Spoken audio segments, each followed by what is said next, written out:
إن الحمد لله نحمده ونستعينه ونستغفره ونعوذ بالله من شرور أنفسنا ومن سيئات أعمالنا من يهده الله فلا مضل له ومن يضلل فلا هادي له وأشهد أن لا إله إلا الله وحده لا شريك له ولي الصالحين وخالق الخلق أجمعين ورازقهم وأشهد أن نبينا محمدا عبد الله ورسوله أرسله الله رحمة للعالمين فشرح به الصدور وأنار به العقول وفتح به أعينا عميا وآذانا صما وقلوبا غلفا أما بعد فإن أصدق الحديث كتاب الله وخير الهدي هدي محمد صلى الله عليه وسلم وشر الأمور محدثاتها وكل محدثة بدعة وكل بدعة ضلالة وكل ضلالة في النار. Nous avions expliqué la semaine dernière quels furent les moyens utilisés par Nuh alayhi salatu wassalam pour appeler son peuple sur une période longue de 950 ans. Et d'ailleurs, cette manière de varier dans la da'wah était presque nécessaire au regard de la réponse de son peuple qui accueillait sa prédication avec entêtement, orgueil, arrogance, discourtoisie. Et nous avions rappelé à cet effet que Nuh alayhi salatu wassalam les avait appelés en leur rappelant les signes d'Allah tabaraka wa ta'ala dans l'univers, en leur rappelant la seigneurie d'Allah jalla wa ala et l'unicité d'Allah jalla wa ala dans ce domaine, à savoir qu'il est le seul créateur, le maître absolu de l'univers et le seul qui le gère et qui l'administre. Tout ceci pour les amener à l'adoration d'Allah lui seul sans rien lui associer. De même qu'il est usé envers eux de compassion en les appelant en secret ou alors ouvertement ou alors de nuit comme de jour. Tout ceci dénote et montre la patience qui était celle de Nuh alayhi salatu wassalam dans sa prédication. Effectivement, dès lors que son Seigneur l'envoya à son peuple, Nuh alayhi salatu wassalam commença par les réunir en leur prenant un discours et en les informant. Premièrement, qu'il est l'envoyé du Seigneur des mondes, et que ce qu'il dit relève de la révélation de la part d'Allah, il ne parle pas de son propre chef, et de même, il les informa qu'il était pour eux un conseiller digne de confiance. Allah dit Jalla wa ala, dans la sourate de l'A'raf, sourate numéro 7, les versets 61 et 62. قال يا قوم ليس بي ضلالة ولكني رسول من رب العالمين أبلغكم رسالات ربي وأنصح لكم وأعلم من الله ما لا تعلمون. Allah dit dans le sens des versets, il dit, en parlant de Nuh, ô mon peuple, il n'y a pas d'égarement en moi, mais je suis un messager de la part du Seigneur de l'univers. Je vous communique les messages de mon Seigneur, et je vous donne conseil sincère, et je sais d'Allah ce que vous ne savez pas. De même, Nuh alayhi salatu wassalam dit, ici dans la sourate Ash-Shu'ara, les poètes, les versets 105 jusqu'à 107. كذبت قوم نوح المرسلين إذ قال لهم أخوهم نوح ألا تتقون إني لكم رسول أمين فاتقوا الله وأطيعون. Le peuple de Nuh traita de menteurs les messagers. Lorsque Nuh, leur frère, leur dit, ne craindrez-vous pas Allah, Je suis pour vous un messager digne de confiance. Craignez Allah donc et obéissez-moi. Ici, Nuh alayhi salatu wassalam a dit Inni lakum rasulun amin. Je suis pour vous un messager amin, digne de confiance, intègre. L'intégrité est une qualité importante et primordiale chez les envoyés. L'intègre, al-amin, est celui qui respecte les dépôts qu'on lui confie sans trahir ni tromper. Le prophète sallallahu alayhi wa sallam lui-même était reconnu pour son intégrité et était surnommé al-amin, c'est-à-dire l'intègre ou le digne de confiance, et ceci bien avant la révélation. Sa qualité de prophète n'a fait que confirmer cette qualité en lui. Cette qualité de l'amana, l'intégrité, est citée 5 fois à la suite dans la sourate Les Poètes, Ash-Shu'ara, pour décrire 5 prophètes successivement.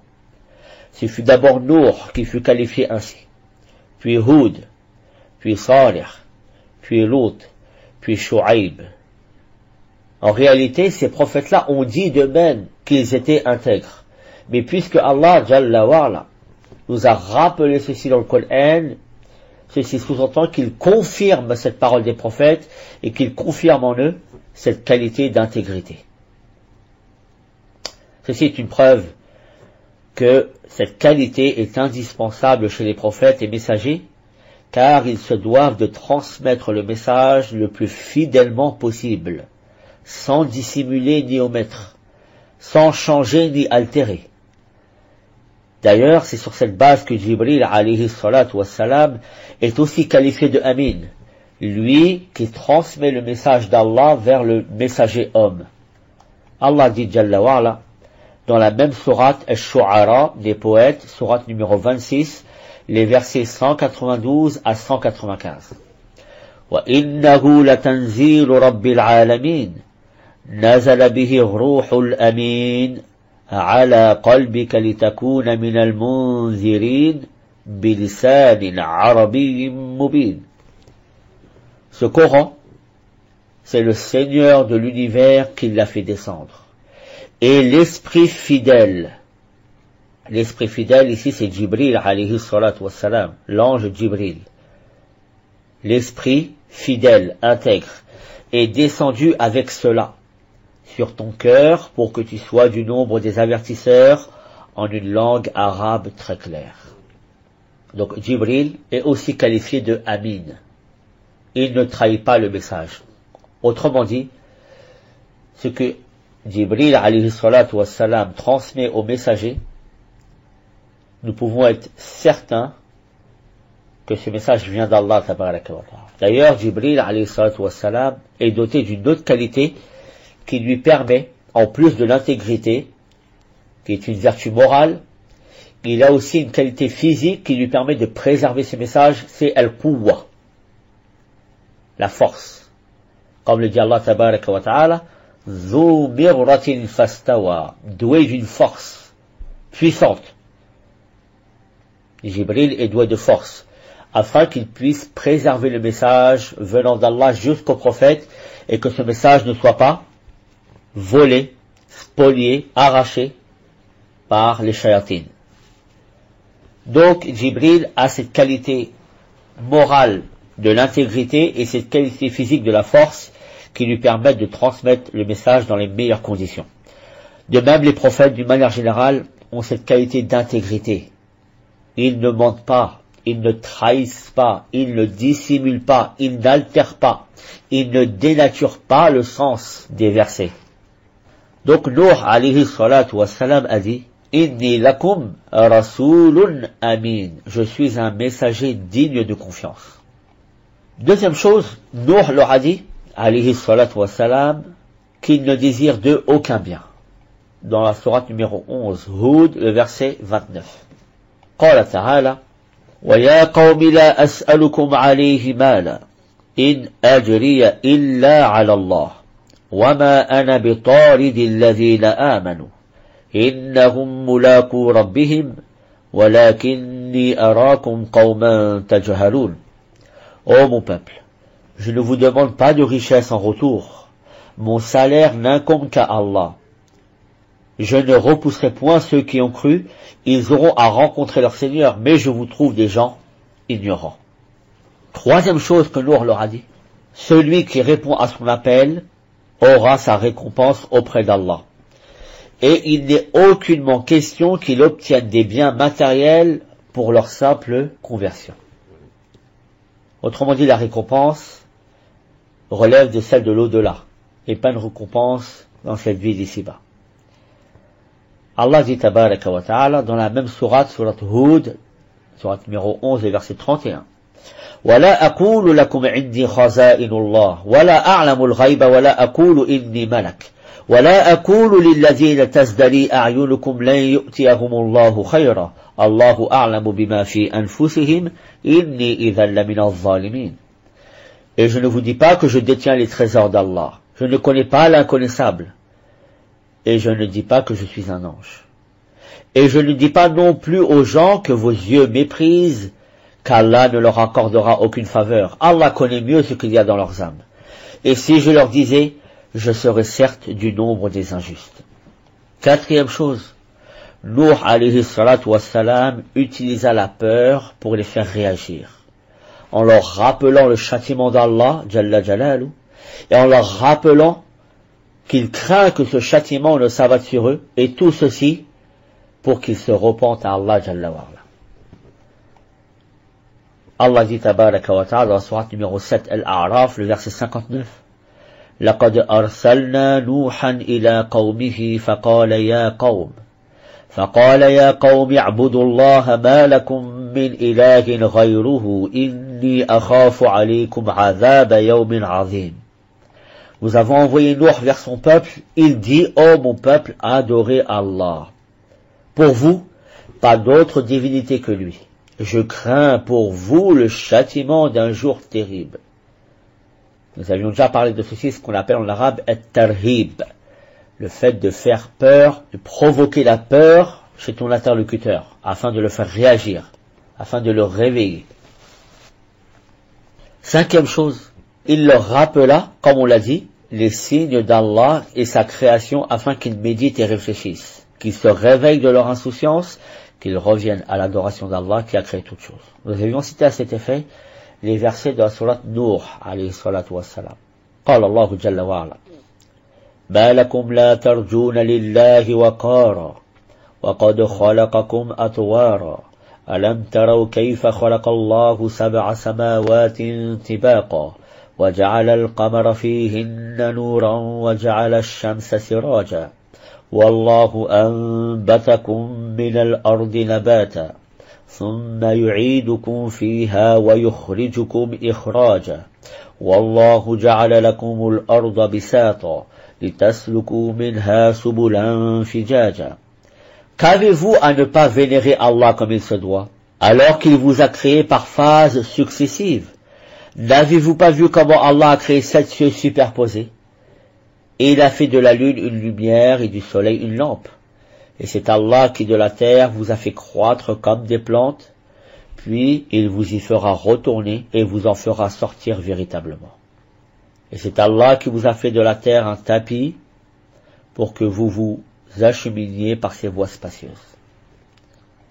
Sixièmement, il utilisa aussi ce qui pourrait les motiver, at-tarhib, en leur rappelant le pardon d'Allah et sa récompense, et ceci, s'ils se repentaient à Allah et imploraient son pardon. Il leur rappelle qu'ils gagneront le pardon d'Allah dans l'au-delà, et des pluies abondantes dans cette vie d'ici-bas. فَقُلْتُ اسْتَغْفِرُوا رَبَّكُمْ إِنَّهُ كَانَ غَفَّارًا يُرْسِلِ السَّمَاءَ عَلَيْكُمْ مِدْرَارًا وَيُمْدِدْكُمْ بِأَمْوَالٍ وَبَنِينَ وَيَجْعَلْ لَكُمْ جَنَّاتٍ وَيَجْعَلْ لَكُمْ أَنْهَارًا. J'ai donc dit, implorez le pardon de votre Seigneur, car il est grand pardonneur, pour qu'il vous envoie du ciel des pluies abondantes et qu'il vous accorde beaucoup de biens et d'enfants, et vous donne des jardins et vous donne des rivières. Nous avions expliqué ceci la semaine dernière, à savoir qu'il y a une corrélation très étroite entre la descente de la pluie et des bienfaits d'une manière générale et l'imploration du pardon d'Allah Jalla wa Ala. Ceci est corroboré par la parole d'Allah suivante dans Surat Al-A'raf, Surat numéro 7, le verset 96. وَلَوْ أَنَّ أَهْلَ الْقُرَى آمَنُوا وَاتَّقَوْا لَفَتَحْنَا عَلَيْهِمْ بَرَكَاتٍ مِنَ السَّمَاءِ وَالْأَرْضِ وَلَكِنْ كَذَّبُوا فَأَخَذْنَاهُمْ بِمَا كَانُوا يَكْسِبُونَ. Si les habitants des cités avaient cru et avaient été pieux, nous leur aurions certainement accordé des bénédictions du ciel et de la terre. Mais ils ont démenti et nous les avons donc saisis pour ce qu'ils avaient acquis. Si les habitants des cités avaient cru et avaient été pieux, ce qui sous-entend qu'ils implorent le pardon d'Allah, Jalla wa Ala, nous leur aurions certainement accordé des bénédictions du ciel et de la terre. Voilà ce qu'il faut retenir dans ces versets coraniques. Nuh alayhi salatu wassalam a utilisé toutes ces formes de prédication pendant 950 longues années, de nuit, de jour, en secret, en public, en leur rappelant les bénéfices du tawhid et les méfaits du polythéisme. Il n'a ni faibli, ni failli. Mais quel fut le résultat? Quelle fut la réponse de son peuple? Quelles furent les conséquences de ce refus et de cet orgueil? Après avoir cité tous les bienfaits par lesquels Allah a gratifié ses créatures, et après avoir observé leur obstination et leur désinvolture vis-à-vis des recommandations et des conseils, Nuh alayhi salatu wassalam se plaignit à son Seigneur. Dans la sourate Nuh, le verset 21. قال الله جل وعلا قال نوح رب إنهم عصوني. Nuh dit, Seigneur, ils m'ont désobéi. Dans tout ce que je leur ai ordonné, tous mes propos, mes rappels, mes exhortations, tout ceci n'a été d'aucune utilité pour eux, et tout ceci n'a rien rapporté de convaincant. Et aussi, il continue et il dit وَاتَّبَعُوا مَنْ لَمْ يَزِدْهُ مَالُهُ وَوَلَدُهُ إِلَّا خَسَارًا. Et ils ont suivi celui dont les biens et les enfants n'ont fait qu'accroître la perte. Ce qui signifie qu'ils ont désobéi au messager, qui est l'être le plus sincère dans son intention de conseiller le bien, et ils ont préféré suivre les nobles et les notables, ceux dont les richesses et les enfants n'ont fait qu'augmenter leur perdition. Ces notables ont ainsi tout perdu et ont laissé passer devant eux d'immenses récompenses. Que dire alors de ceux qui ne détiennent aucune richesse dans cette vie d'ici-bas et qui, en plus de cela, ont suivi et obéi à ces notables? Ils ont réellement perdu cette vie d'ici-bas et l'au-delà. Alors, comment a répondu son peuple? Si on reprend l'ensemble des versets coraniques qui reprennent leur réponse, on peut les résumer comme suit. Premièrement, ils se sont obstinés, enflés d'orgueil, ont montré de l'incorrection et de l'insolence. Allah dit dans la sourate Nuh, le verset numéro 7. قال الله جل وعلا وإني كلما دعوتهم لتغفر لهم جعلوا أصابعهم في آذانهم واستغشوا ثيابهم وأصروا واستكبروا استكبارا. Et à chaque fois que je les ai appelés pour que tu leur pardonnes, ils ont mis leurs doigts dans leurs oreilles, se sont enveloppés dans leurs vêtements, se sont entêtés et se sont montrés extrêmement orgueilleux. Nous avions expliqué ce verset la semaine dernière. Regardez un petit peu le degré d'orgueil et d'arrogance qu'ils avaient, jusqu'à mettre leurs doigts dans leurs oreilles et de s'envelopper dans leurs vêtements, comme pour montrer qu'ils étaient imperméables à ce qu'ils entendaient. Deuxièmement, ils ont menacé Nuh de lapidation s'il n'arrêtait pas sa prédication, comme le rapporte Allah Jalla wa Ala dans la sourate Ash-Shu'ara, les poètes, le verset numéro 116.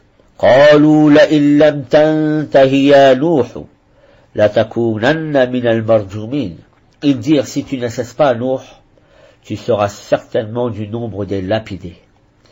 Troisièmement, ils dénigrèrent son statut de messager et prétextèrent que seuls les gens vils le suivaient. Les gens vils, les gens de basse classe, comme ils disent. Dans la sourate numéro 11, Hud, le verset numéro 27. Allah dit, tabaraka wa ta'ala, فقال الملأ الذين كفروا من قومه ما نراك إلا بشرا مثلنا وما نراك اتبعك إلا الذين هم أراذلنا بادي الرأي وما نرى لكم علينا من فضل بل نظنكم كاذبين. Les notables de son peuple qui avaient mécru dirent alors, nous ne voyons en toi qu'un homme comme nous. C'est comme s'ils viennent ici dénigrer son statut de prophète. Puis ils continuèrent et dirent, et nous voyons que ce sont seulement les vils parmi nous qui te suivent sans réfléchir. Et nous ne voyons en vous aucune supériorité sur nous, plutôt nous pensons que vous êtes des menteurs. Ibn Kathir, rahimahullah tabarak wa ta'ala, a dit, ils se sont étonnés du fait qu'un homme puisse être messager. Ils ont méprisé ceux qu'ils ont suivis, en les considérant comme des êtres vils. On rapporte qu'ils étaient parmi les plus pauvres et les plus faibles. Mais ce sont eux, ces derniers, qui suivent les prophètes, comme l'a dit Héraclius à Abi Sophiane. Ceci, car rien ne les empêche de suivre la vérité. Et lorsqu'ils disent « ils te suivent » sans réfléchir, cela veut dire qu'ils ont répondu à l'appel sans exprimer le moindre doute et sans même hésiter.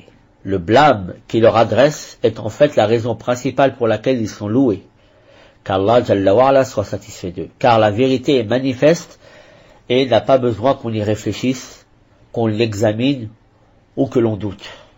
Au contraire, il faut y croire et s'y soumettre dès qu'elle se manifeste. Les mécréants du peuple de Nuh, alayhi salatu wassalam, lui dirent ainsi qu'à ceux qui ont cru en lui, nous ne vous reconnaissons aucune supériorité sur nous. C'est-à-dire que rien n'est apparu chez vous après la foi, rien qui vous distingue de nous. Mais nous pensons que vous êtes des menteurs. Fin de citation. En réalité, la chose qui lui reprochait, à savoir que seuls les gens faibles le suivent sans réfléchir, pour Allah, c'est une éloge. Et pour eux, c'est un blâme. Pour eux, c'est quelque chose de dégradant, alors que pour Allah, c'est quelque chose de gratifiant. En effet, ils ont suivi Nuh, car rien ne les empêchait de le suivre. Ni les enfants, ni la richesse, ni le statut social, ni le pouvoir. Rien ne les empêchait de suivre la vérité, contrairement à ces gens-là, qui refusaient la vérité à cause des privilèges qu'ils avaient dans cette vie d'ici-bas. Et de peur de perdre ces privilèges, ils montraient ou ils manifestaient une méfiance flagrante à Nuh et à son message. Deuxièmement, ils disaient de ces gens vils et faibles qu'ils suivaient Nuh sans réfléchir.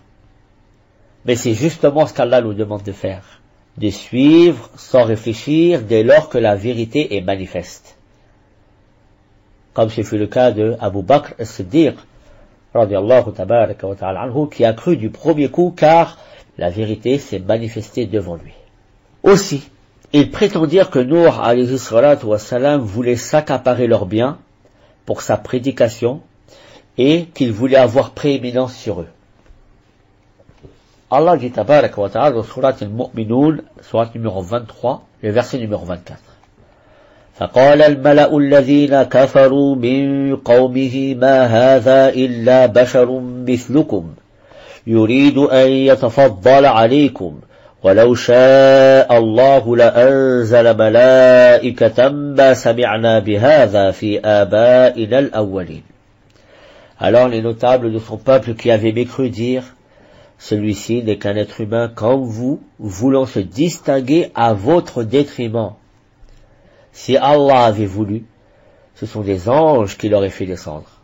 Jamais nous n'avons entendu cela chez nos ancêtres les plus reculés. Donc ils avaient cette crainte que Nuh voulait se distinguer, les surpasser en bien et en honneur, preuve qu'ils attachaient une grande importance au bien et au bienfait de cette vie d'ici-bas, et ils voulaient absolument les préserver et ne pas les perdre. Ils ont dit aussi de lui que c'était un égaré, un menteur, un fou, une personne qui parle trop et polémique. Toutes ces invectives à son encontre ont perduré pendant 950 ans. 950 longues années, imaginez-vous. قال الله جل وعلا ومكروا مكرا كبارا. Ils ont ourdi un immense stratagème. Les notables ont employé le grand vice afin de s'opposer à la vérité. Et ils ont dit وقالوا, comme ceci est rapporté dans la sourate Nuh, ils ont dit à leur peuple, les appelant au polythéisme et en leur obéissant celui-ci, وقالوا لا تذرن آلهتكم. N'abandonnez jamais vos divinités. Ils ont appelé leur peuple à s'attacher de toute leur force au polythéisme et à ne jamais délaisser ce que leur père adorait bien avant eux.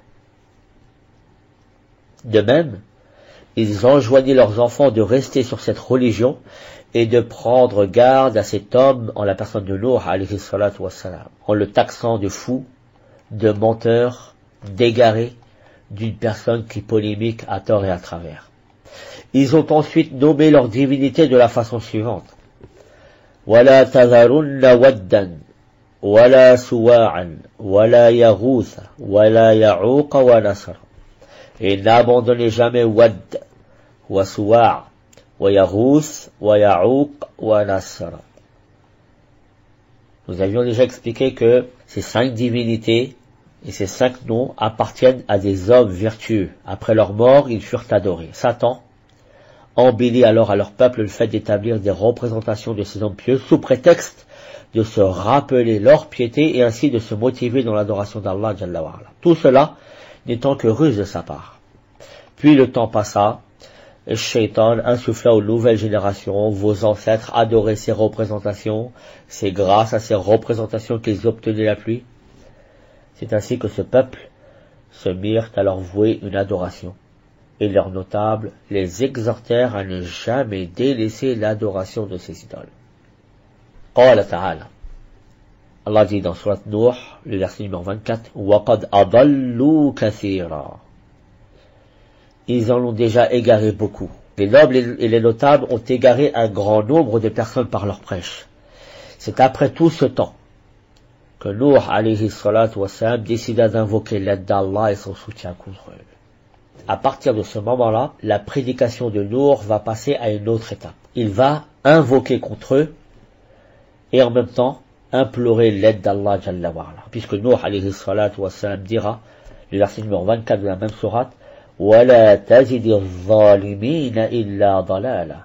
Ô Seigneur, ne fais croître les injustes qu'en l'égarement. Si leur égarement était uniquement celui qui était présent avant que je fasse mes exhortations, cela aurait pu changer. Mais malheureusement, toutes mes prêches ne firent qu'accroître l'égarement des notables. Et il ne reste donc plus d'espoir de les voir s'améliorer. C'est la raison pour laquelle Allah tabaraka wa ta'ala mentionne à la suite de ce verset le châtiment et la punition qui les attendent, aussi bien dans leur vie d'ici-bas que dans l'au-delà. C'est à ce moment-là qu'Allah tabaraka wa ta'ala ordonnera à Nuh de construire la fameuse arche. نسأل تبارك وتعالى أن يوفقنا لما يحبه ويرضى ونسأله جل وعلا الهدى والتقى والعفاف والغنى وسبحانك اللهم وبحمدك أشهد أن لا إله إلا أنت أستغفرك وأتوب إليك بارك الله فيكم وجزاكم الله خير الجزاء.